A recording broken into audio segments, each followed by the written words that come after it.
The historical sources describing the Babylonian Empire are fewer compared to those describing the Assyrian Empire. The main reason for this difference is the style of historical writing.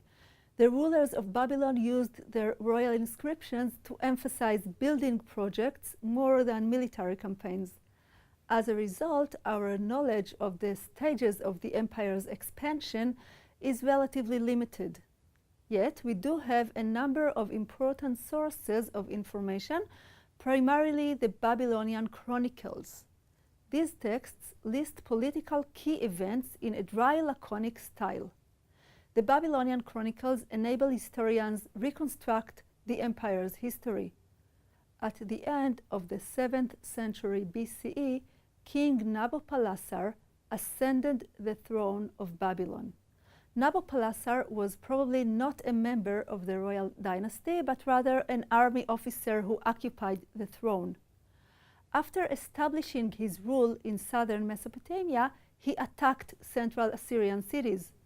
Nabopolassar's heir, the famous Nebuchadnezzar II, made the dominance of Babylon clear after his victory in the Battle of Carchemish in 605 BCE.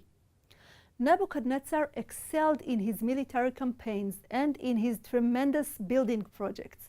He restored and beautified the temples of the empire, developing especially the city of Babylon itself.